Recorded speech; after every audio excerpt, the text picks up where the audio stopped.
yourself right. There you go. Well, good evening and welcome to Intergovernmental Affairs and Justice. I'm Fred Bradshaw, the chair. Substituting for Buckley Belanger, we have David Forbes. We also have with us Ken Francis, Hugh Nerleen, and Eric Olawson. This evening, we will be considering 4 bills. Bill number 133, the Legislative Assembly Election Dates Amendment Act 2018, a bilingual bill. Bill number 141, the Interpersonal Violence Disclosure Protocol, Clare's Law Act. Bill number 152, the Builders Lien Prompt Payment Amendment Act 2018. Bill number 168, the Justices of the Peace Amendment Act 2019, a bilingual bill. There's been a request to switch the order of consideration of Bill number 141 and Bill number 152 on today's agenda. Is leave granted to change the order of the agenda? Carried. We will be considering Bill number 133, the Legislative Assembly Election Dates Amendment Act 2018, a bilingual bill, Clause 1, short title. Minister Morgan, would you please introduce your officials and make your opening remarks? And I'd like to remind the officials to state your name when you're speaking for Hampshire, please.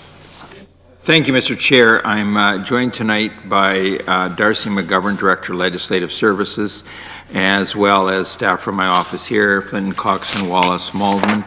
Mr. Chair, the Legislative Assembly Election Dates Amendment Act 2018 is being introduced to change the date for the 2020 general provincial election from November 2nd to October 26th.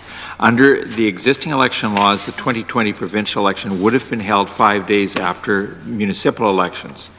With this bill and the proposed changes to the Local Government Election Amendment Act, the provincial election will now be held on October 26, 2020, with municipal and school board elections held 2 weeks later on November 9th, 2020. The amendments further provide that following 2020, future provincial elections will be held every 4 years on the last Monday in October. Future local government elections will be held on November 13, 2024, and then every 4 years on the second Wednesday in November.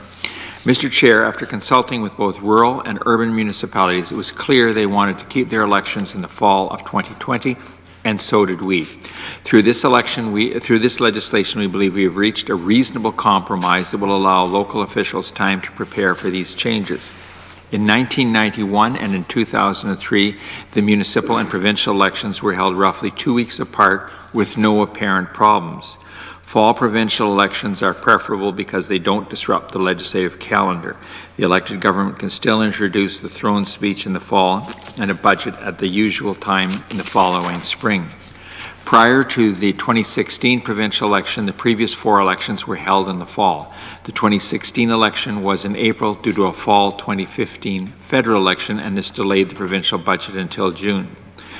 With this in mind, the provincial election will be held prior to the municipal election, and would have been impossible to move the provincial election later, so it would be impossible to have a legislative session before Christmas.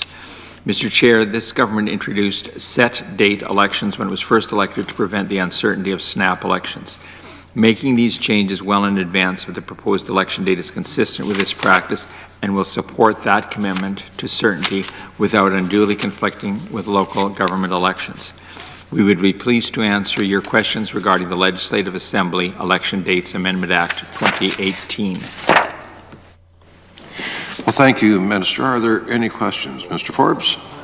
I have a few, and thank you very much for this opportunity. And I would say, first off, right off the bat, this would have been a very good topic to have with a committee that was entertaining witnesses, because this is an issue that's broader than just the two, the government side, the opposition side, the two main parties in the provincial scene.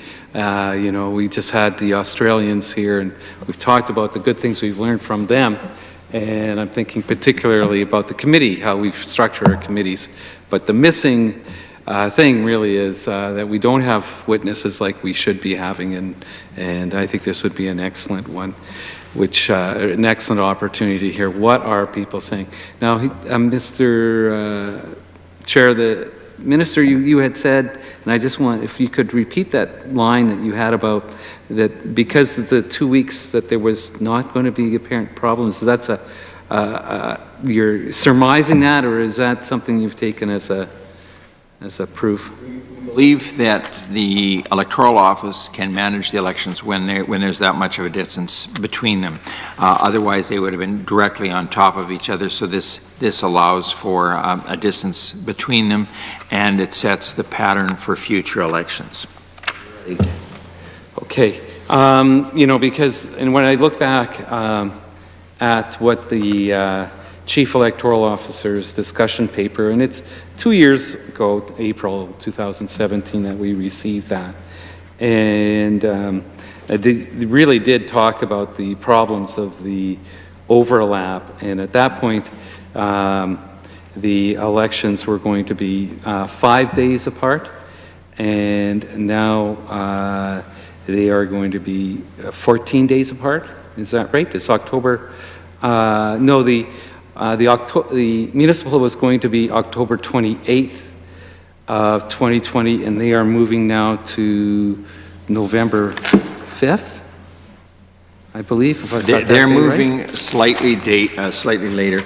They are moving to November 9th. Okay. And then the provincial election will go from November 2nd back to October 26th. So the spread will be November 9th to October 26th. So a 2-week spread. 2-week spread, or 15 days. 14 days. Yeah. You know, and many of the same issues arise from what the Chief Electoral Officer had identified in the in 2017, and we all could see it coming, that that the overlap was going to be close, and it still remains close. Now, this may be, I don't know, this is one of the questions I would ask is, you've had consultations, and if you could identify the consultations you've had, and how did they respond? Was it a meeting, or did they prepare briefs for you, or what did they do? There was informal discussions with a number of municipal leaders as well as the electoral officer. The Chief Electoral Officer would have liked to have seen a number of months in between. As it turned out, you know, these two elections were going to be right on top of each other, and we accepted the fact that that was problematic. We've campaigned on and are committed to having our elections every 4 years. We made a change in it, so we didn't, you know, we had the 1 year where we went for the additional 6 months so that we could move ours. So we got past the overlap with the federal, and we don't want to go through another process again. So the two options that would have been possible would have been for the provincial legislature to extend its term for a period of time, or the municipal politicians to extend theirs. Nobody wanted to extend their term. The municipal politicians that I talked to said it would look self-serving for us to do it. If you legislate us, we'll do whatever, but we're not going to publicly support or endorse anything that would appear that it was the self-serving extension of our terms. And I think as provincial MLAs, we feel much the same. So that left us with the preferred option of doing them both in fall of 2020, and this will give us sufficient spread. The Chief Electoral Officer indicates his preference certainly is to have a half a year spread, but indicates that this is workable for their office as well. So this is probably by far the lesser of the evils. So the Chief Electoral Officer had identified a third option, and that would have been the 4-year cycle and having it in the spring of 2020. And so